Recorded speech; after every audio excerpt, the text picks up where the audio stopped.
The majority of this episode's interviews were conducted online. We hope you enjoy this episode of Shadow Clock. Just a quick update on some new things going on with Shadow Clock.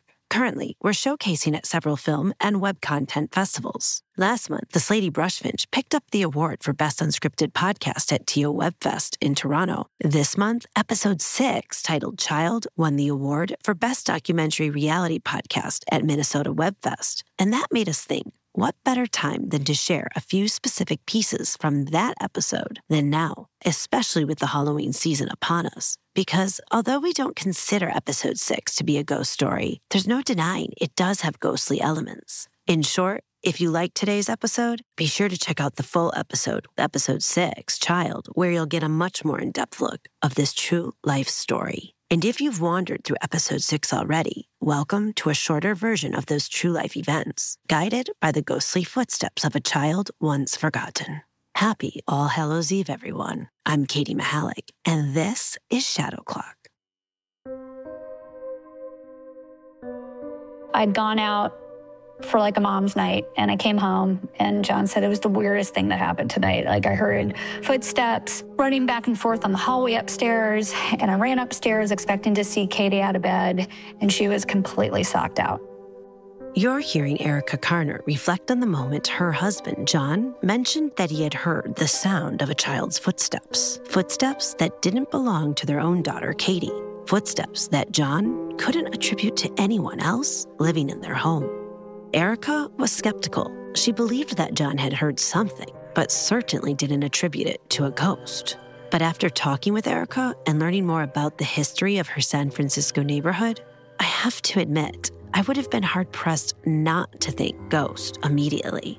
I've grown up in this neighborhood, so I knew that there were often body parts, all sorts of things that got uncovered when people were digging up because it had been a cemetery at one point.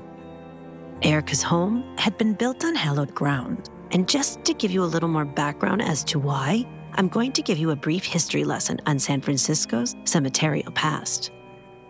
At the turn of the 20th century, San Francisco had at least 4 massive cemeteries spreading over the city. Mission Dolores Park, Telegraph Hill, Yerba Buena, and the Lone Mountain neighborhood, which is Erica's neighborhood, are just some of the well-known areas that became the final resting place for the departed. However, it's the word final that is problematic when discussing this history. The reason? Because as San Francisco grew, residential space became a premium, and a decision was made to reclaim space for the living. It was in the early 1930s that more than 25,000 remains were relocated, specifically from a massive cemetery called the Oddfellows. The bodies were moved to Green Lawn Memorial Park in Colma, California. All that remains of Oddfellows now is a columbarium that stands majestically among the residential houses of the Lone Mountain neighborhood, and the unlucky souls that were overlooked, missed, and conveniently forgotten. Erica had spent her childhood in the same house where she and John now lived, and interestingly, she had never experienced anything ghostly per se, but that all changed after she and John had their daughters. I remember it was after my older daughter had started preschool. So we'd been here for maybe a couple of years, and then we also had a baby. And I'd gone out for like a mom's night, and I came home, and John said it was the weirdest thing that happened tonight. Like, I heard footsteps running back and forth on the hallway upstairs, and I ran upstairs expecting to see Katie out of bed, and she was completely socked out. And I said, all right, well, I'm sure you think you heard something. And then John had gone out one evening, and same situation where I was downstairs, and I heard very clearly these footsteps go kind of the full length and back. You know, especially once you're a parent and you've heard those little footsteps, you totally know what they sound like. So it wasn't like a little creaky sound, it was footsteps, which is why I ran upstairs thinking I'd catch them in the act. And there was nothing to be caught. And though there was nothing to be caught, there was something to be found. It was in 2016 that Erica and John decided to do a remodel on their home. The work would take around 9 months to complete, and so Erica and John relocated to Idaho to wait it out. So we had just relocated, and we were kind of settling into what was going to be our new life. And my husband and I were at a bar having a glass of wine, celebrating the fact that we had found preschools for the kids. And I opened up the email to get the update from our contractor on what they had achieved during the day. Updates like, oh, this was great. We were able to go through the foundation. We were able to do this. And then we got to item number 5, and it's like, oh, and do you know anything about a coffin? Because we found one in your backyard. I met with John Sangiacomo, their contractor, to talk to him about the moment his crew found the coffin. It was the morning. It was basically the start of the workday, and the guys had just begun kind of digging in that area when they I think they hit the casket, was basically, with a shovel. We didn't know what it was. The crew on site was just, because it was such an ornate coffin, basically made of steel, nobody knew exactly what this thing was, and I think everybody was hesitant to even go near it, and some of the guys were like, it's got a smell to it. They didn't know if maybe it was an existing storage tank for propane-fueled home or whatever it might have been. And as they further exposed it, then they got very confused. And that's when, I received a call. It was from the site superintendent, and he said they had found something and that I should probably get over there quick. So when I got on site, it was, that's not normal, but it looks to me like it's a casket. And I was like, it's so small that we knew it had to be a child's casket. It was a child's casket, and even more unnerving, through the lid of the coffin, which was made up of 2 glass panels, John and his crew could see the outline of a human face below the glass. This was totally uncharted territory for us. I first called the building department to see if they had any knowledge of how you approach a situation like this, and they pointed towards the coroner's office. And so then when we called them, they actually came out to the site, and they knew why it was there. It's like, I think he said it right there on site. It's like, well, yeah, this was all cemetery. Along with the discovery of the casket came an epic journey, one that is recounted in depth in episode 6 of our show. It's a true life narrative, far more compelling and important than a ghost story. The real story behind this ghost story is the tale of who this child was and how eventually a crew of volunteers made up of genealogists, scientists, and researchers were able to identify these forgotten remains.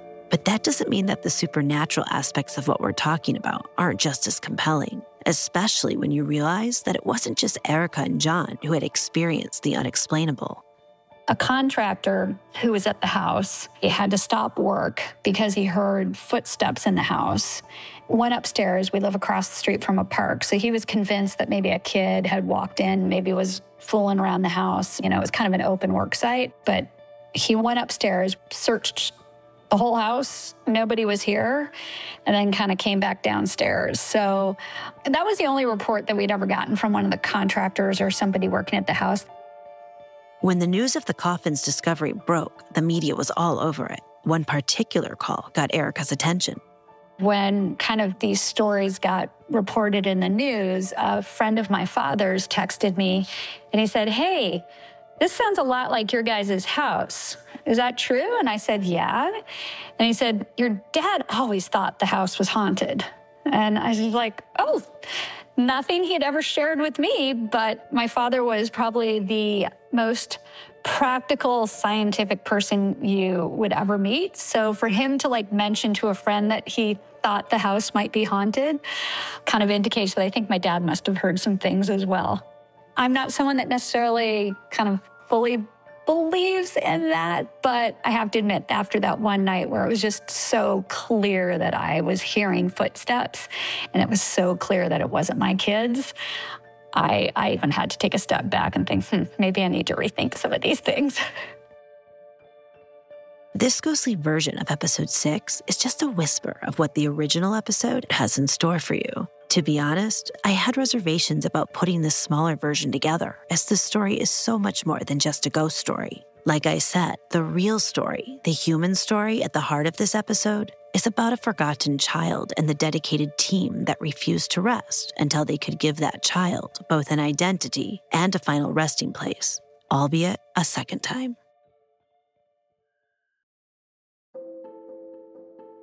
If you haven't already, listen to episode 6 titled Child to submerge yourself in all the intricate details that make this particular story so special.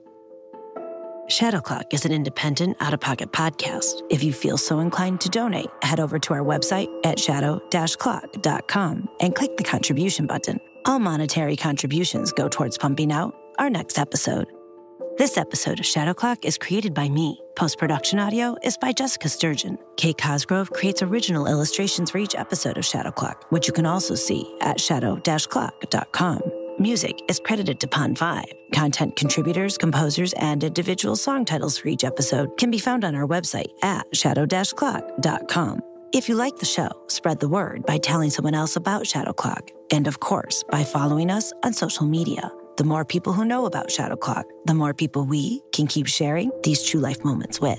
Thank you to Alejandro Velez, Kate Cosgrove, Matt Sorrow, Spencer Masternak, Adam Gould, Bruce Sibley, Jessica Sturgeon, Alec Jansen, Adam Zabislak, Mary Brem, Miles Brem, Cindy Mihalik-Hagerson, and of course, a huge thank you once again to Erica Karner and Johnson Giacomo for sharing their experiences regarding this episode with me.